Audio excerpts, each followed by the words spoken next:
would like to come up on stage and do the talk. So I had 5. 5 out of, that's less than 5%. Isn't that interesting?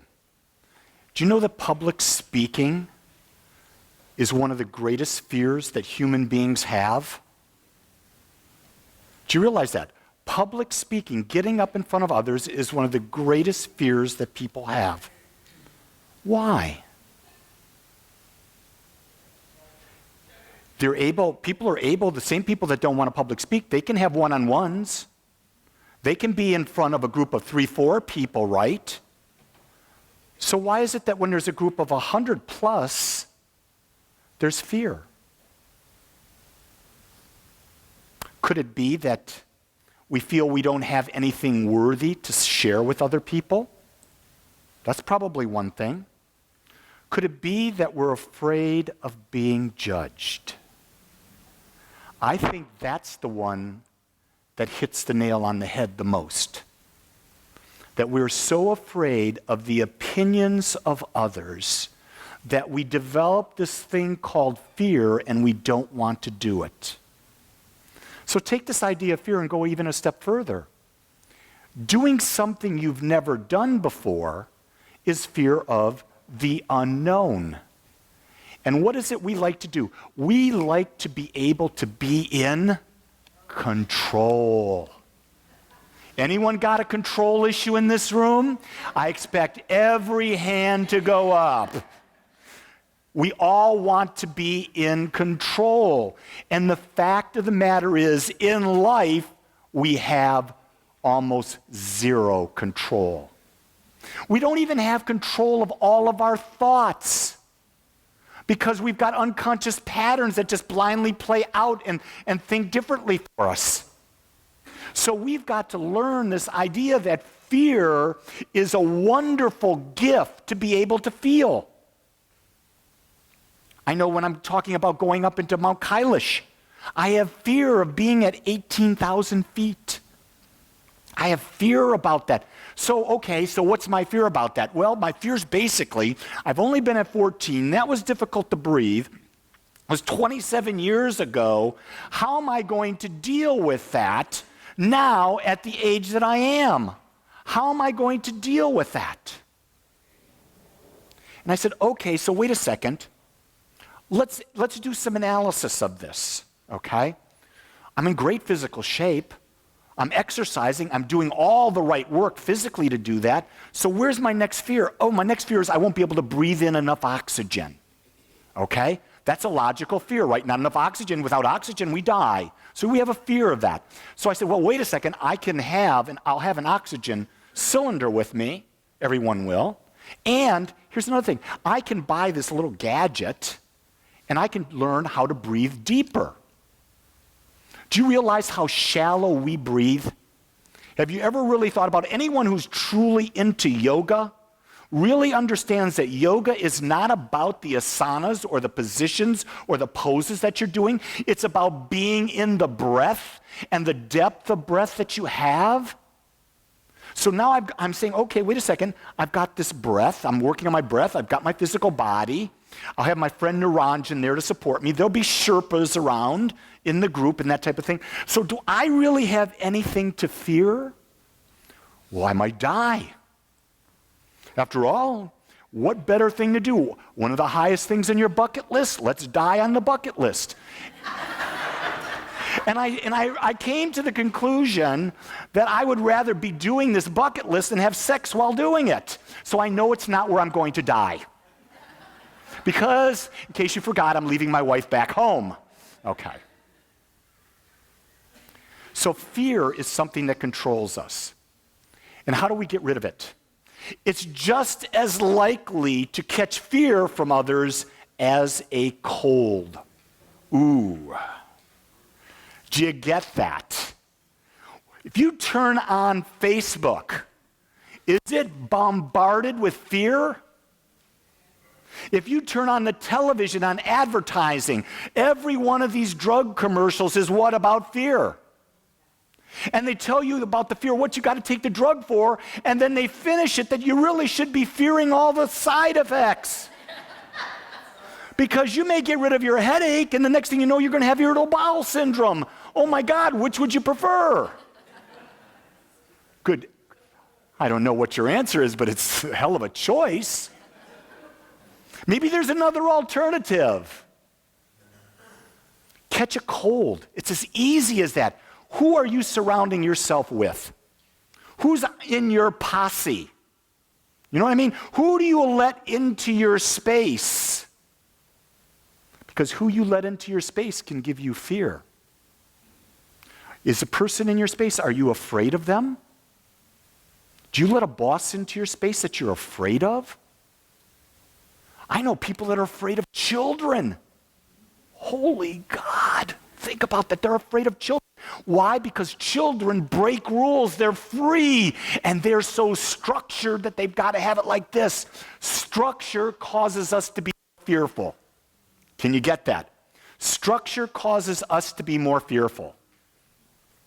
The healing of fear and anxiety cannot be found in any drug or any physical manipulation, cannot be found in an exterior thing.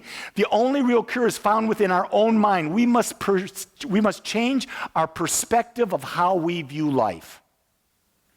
How many people here are single and dating? Raise your hands. How many people are single and want to date? Okay, we got more people up. Thank you. I mean, you see, it's the quality of the question that gets you the answer here. I just looked and I said, wait a second, there are a lot of people that are single now. Okay, we need to rephrase the question. Okay, how many people have fear of dating because of past experiences? A lot. How many people have fear of dating because of what society says dating is? I want you to know I have no fear of dating whatsoever because I can't date. It makes my life easy. You're all screwed. Anyway. Why did that come out? Oh, Spirit, you speak so wisely. Anyway, the key thing is, I'm going to share a story about a woman that I counseled back in, this would be 12 years ago when I was a practitioner in ministerial school. And this was a woman at another center, and she was single. And she came up to me one day and she says, I want you to do a practitioner session with me. So she hired me to do a practitioner session. And I sat down with her and I walked her through I asked her, what were your ideas of relationship, what they were. And she had the typical, she's done a lot of dating. She's been married. She was married and divorced. She had bad experiences, yada, yada, yada, yada. And I basically outlined all the steps.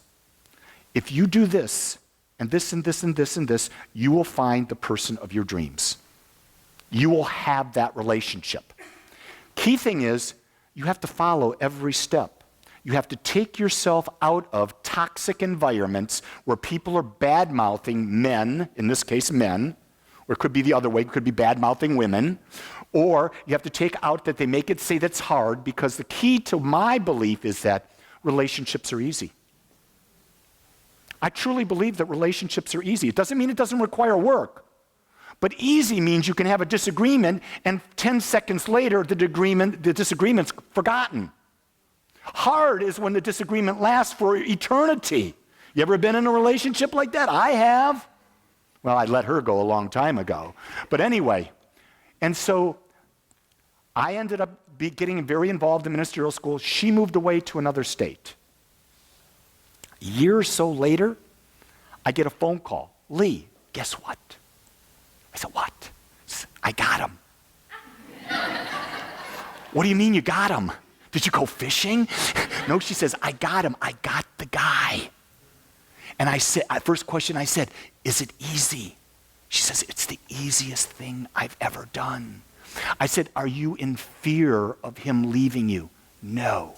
Are you in fear that he's not being authentic? No. Are you in fear that he will not treat you as you're worthy? No. I said, I love it. She married him. She's still with him and happy. she got rid of fear, because fear is what holds us back. It's not just in relationships, it's in our jobs, it's in our money, it's in our spiritual practice, it's in every aspect of our life. It's that fear. And everyone, when you go into a group of people and you say, I'm stepping out, I'm going to do something different, unconventional, they go, oh my God, how are you going to do it? Those are people you don't want to share with. Do you get that? You want to share with people that are there to support you. How do you feel when you're around a person who is calm and confident? You feel good, don't you? You don't feel fearful, because you'll only feel fear if that person is trying to impose themselves on you and make you different than you are. But when a person is calm and they're confident and they've got this savoir-faire or whatever it is, je ne sais quoi, that's it, je ne sais quoi. When you got that je ne sais quoi, people want to be around you because they know that they can trust you, that you will accept them as they are. And when you accept them as they are we not in unconditional love? Yes. See, fear and unconditional love do not coexist. They cannot. If you fear something or someone or an aspect of something, there can't be love. We've got to bridge over that from fear to acceptance, or we leave. The quickest way and most effective way to get rid of fear is to get quiet and turn towards something greater than what we perceive ourselves to be.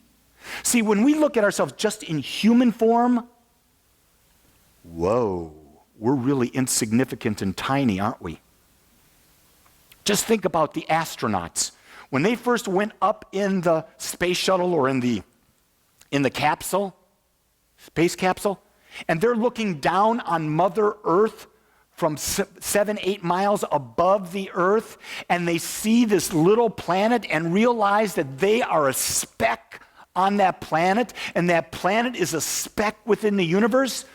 That's a way to feel really small. Think about this. Think of all your problems and how small they are. I don't care what you're facing today, it's really, really, really, really, really insignificant. And it's very real to you as well.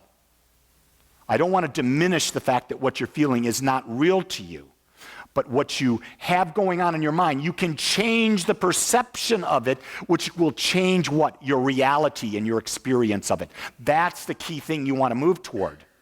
So it's how we perceive ourselves. So that's why we teach meditation. Meditation is about letting go of the body, letting go of the ego mind, allowing ourselves to fold into the infinite nature that we are. When we're in the infinite nature, we no longer are small. We now have the power of something greater than we are. And when we look at life from a greater perspective, the fear dissipates.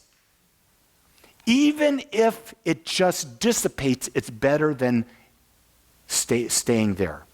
I can remember going back, I was new to religious science. I was maybe 2 years in. I was 2 years into it, and at that time I was facing a dilemma. My son Matthew was a teenager. He had come out gay. I knew he was gay, and he was 16, and he wanted to date a 30-year-old. And I was in a state. I was in a real state that I'm going to tell you. And the teacher, Reverend Robert, gave me this mantra. He says, Om Shanti Shanti Shanti. You just say it over and over and over and over again. And it translated means God, peace, peace, peace. Knowing God brings me peace, brings me peace, brings me peace. That's what I understood from it.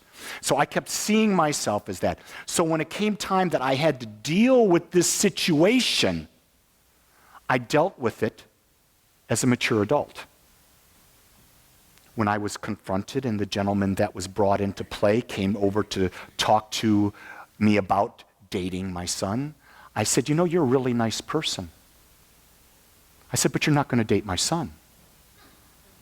And he says, why not? It's because we're gay. And I said, no, it has nothing to do with you being gay. He said, it has everything to do with you're 30. My son's 16. You could be a 30-year-old woman. You're not dating my son. Because I believed that until my son hit 18, I was his guardian.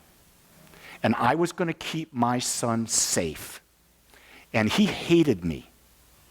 Can I be more clear about that? He hated me and expressed that hatred because of what I said. I'll never talk to you again. And he used the F-bomb, I can't tell you how many times. I didn't care. But I had to turn to a higher power to live from that point on and not have the fear that I would lose my son. That was a step where I had to open up to something greater than me. It wasn't my ego. My ego couldn't fix this. Do you get that? Your ego can't do that work. But there's something in you that's greater, and it can do that work for you, through you, as you. Today, my son and I are best friends. Today, my son is married to a wonderful man named Robert. Today, they have a beautiful daughter, Claire, who is about 3 months old today. Being in faith, being out of fear, created my dream life. Had I stayed in fear, I don't know where it would have gone. So how do we get rid of fear? We share our fears with a close friend or confidant so that you can unburden. You want to have someone in your life that doesn't just say, oh, I know, I'm there with you. No, you want someone that will listen to your fears and then ask you questions. Well, have you thought of this? Have you thought of that? Have you thought of this? Have you thought of that? What are the consequences? Have you thought of this? This. You want to have those people in your life. They don't have to be in your life every day. Do you get that? They just have to be that safe space that when someone, let's say a Bud calls me up, haven't talked to him in a while, Bud calls me up, say, hey, Lee, I need you to listen. I'm going to listen. And then when we're talking, I'm going to ask, what do you want? Because that's the first thing you got to ask. When someone calls you and they're expressing something to you, you better make sure you're there supporting them. And in order to support someone, you got to ask for what they want. You don't need to offer your opinions if they don't want them. Ladies should know about that, because ladies come to men in general, not all the time, but ladies come to men and they want to share. They don't want the man to fix the problem. They don't want him to do anything. They just want to what? Unburden themselves of what they're experiencing and the fear that's associated with it. So you listen. And if they don't ask for your feedback, it's the best relationship in the world. You can't say something to get yourself in a bad spot. Saying nothing is sometimes the best thing you can do. Because people really just want to be heard. Do you get that? People just want to be heard. That's the key thing. If they feel you're being heard, and here's the key thing about listening. You've got to look people in the eyes. And that's very difficult for people. In today's world, we have gone away from the ability to look people in the eyes while we're talking. No, the idea is you want to connect to them. You want to let them know that you're looking into their soul and that you're not only seeing the divine in them, but you're hearing the human coming out. That's powerful. You got to face your fears by analyzing them and figuring out why there is really nothing to fear at all. The greatest fear we have is what? Dying. If you break it down, that is the greatest fear. It can't get any more than fearing death. Well, that requires the step into the unknown, doesn't it? It's where I believe that there's an infinite. I believe that I'm part of that infinite. Being an expression of that infinite, I must be infinite. Therefore, when I leave this physical body, that aspect of me that is infinite continues to go on. So the only thing that's happening in death is I'm leaving this physical body behind me because it's no longer serving how my soul wants to go through the world. So do I really have something to fear? No, I'm going to be birthed into another experience. That's my belief. Because of that belief, I don't fear death. Now, when my mother died, I had fear about her dying. When my father died, I had less fear, but I had fear about my father dying. Why? Because in our humanness, we're attached to the physical presence. We love having that physical presence. When you have a relationship with a parent, in my case, my mother was very safe, loving, nurturing, warm, magnificent after I got married. Prior to marriage, she sucked. But once I got married, oh yeah, let me tell you about Mama. Mama could be nasty. But once I got married and she knew I was committed, she supported me in ways I cannot tell you. Everything. I wouldn't be married today if it wasn't for my mother. Because my mother asked me the questions at the right time that kept me in my marriage. Because I was not making clear decisions at that time. And that's what happens to us. We're not making clear decisions at times. Either when we get into marriage or when we're in a marriage and we're saying we're going to get out of it. I'm not saying there's a right or a wrong. Did you hear that? But Mom asked me those questions. I miss her physical presence today. 7.5 years later, I miss her to death. I know she's there in spirit. But I would like to sit and look into my mother's eyes. I don't dwell in that, I don't stay in that, and I don't fear that. I don't fear my sons dying. I'll miss them. I don't fear my wife dying. I'll miss her. I don't fear my dying because I'll be with me. Did you get that? Did you just really hear that? I don't know about them, but I know where I'm going to be. I'm either going to be with me, or the worst thing that can possibly happen, I'll just cease to exist. Well, if I just cease to exist, who cares? I won't know any different, will I? Think about that. I'm giving you an argument to consider. I won't know. I just cease to exist. I'm gone. Poof.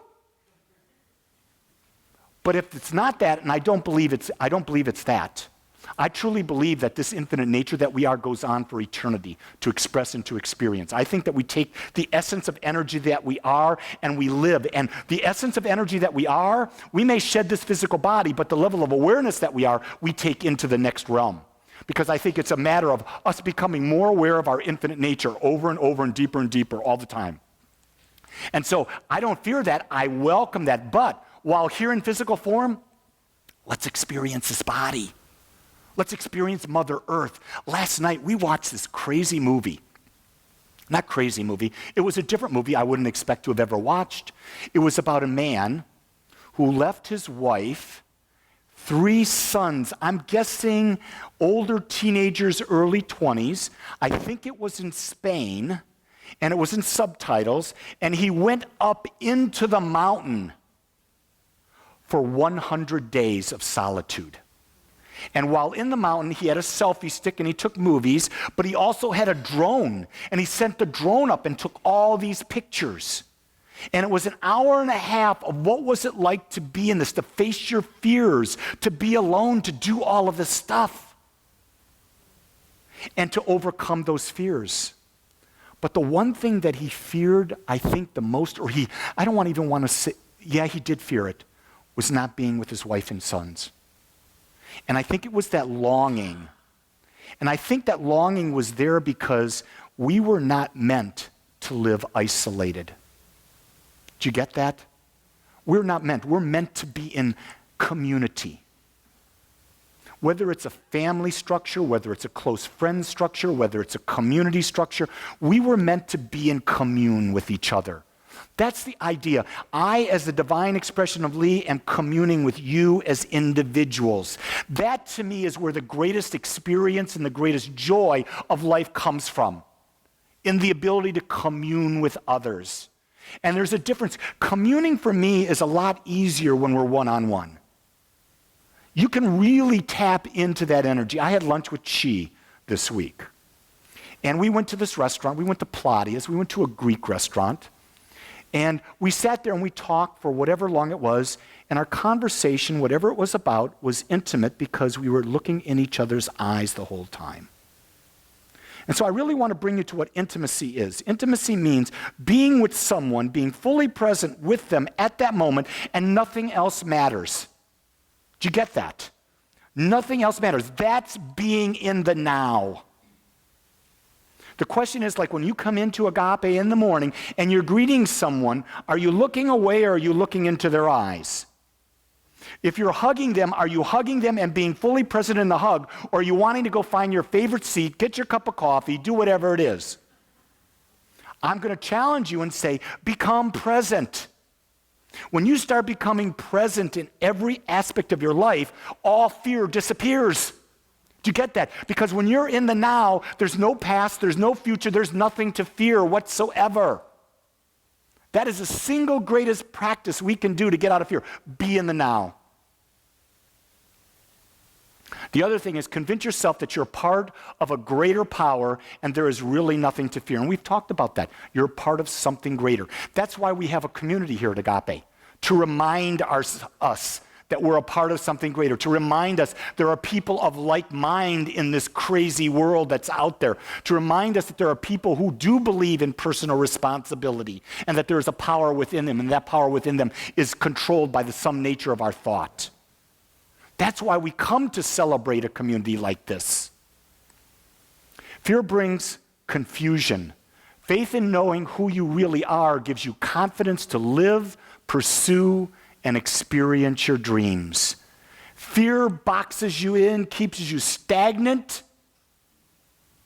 But when you're not in fear, life is open in ways that you have yet to even imagine. Even imagine. Think about how much more is there that you can do today. What are you going to do today that's a little different than yesterday, to take you that next step up into an experience that lifts your heart and your soul and says, yeah, at the end of the day, I can be grateful. Most of the time when people have a problem with gratitude, it's because it's the same thing over and over and over again every day. And they really start to get numb by the fact that they're living the same experience over and over and over every day, and there's nothing for them to get juiced about. But if you're doing something new, there's always something to get juiced about. We were born to create. Do you get that? That's what we were born to do, to create. Our uniqueness has a way of wanting to be in the world. Our uniqueness has a way of wanting to create in the world. How are you going to use your creative power?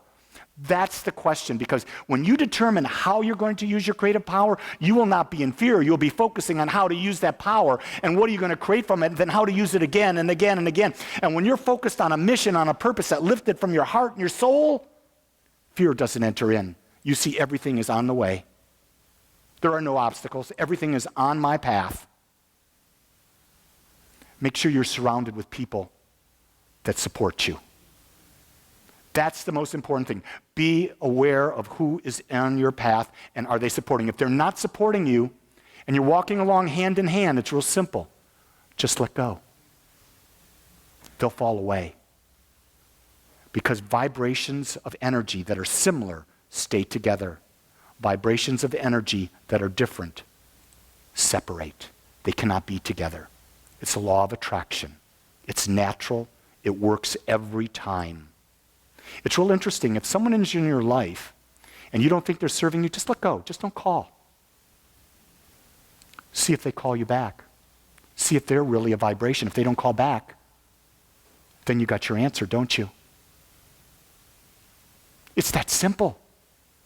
Because remember something about relationships. They have to be serving to both parties. If a relationship is not valuable to both parties, it's not serving the right purpose. So we can learn to let go. And in letting go, we can be free. So fear, know that you're something greater than you are. Look at it, analyze it, and see what really am I afraid of? What do I need to let go of? And then simply find out what is in your heart that desires to come forth, desires to be expressed, and start living the dream now. Live your dream now. Stop waiting. It's in the waiting that fear comes in. It's in the living that fear goes away. Let's pray. I want to thank you for joining us today.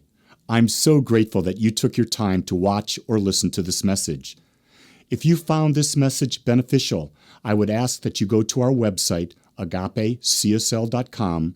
Once there, click on the donate button and experience the joy of conscious and purposeful giving. Or if you would like, text your gift by simply dialing 972-532-6700. 6976. It is through your gifts that we are able to bring this message to you in the world. I would ask that if you like this message, to please subscribe to my YouTube channel under my name, Lee Wolak. Again, I want to thank you for joining me in the Agape community as we learn how to better self-love through conscious living.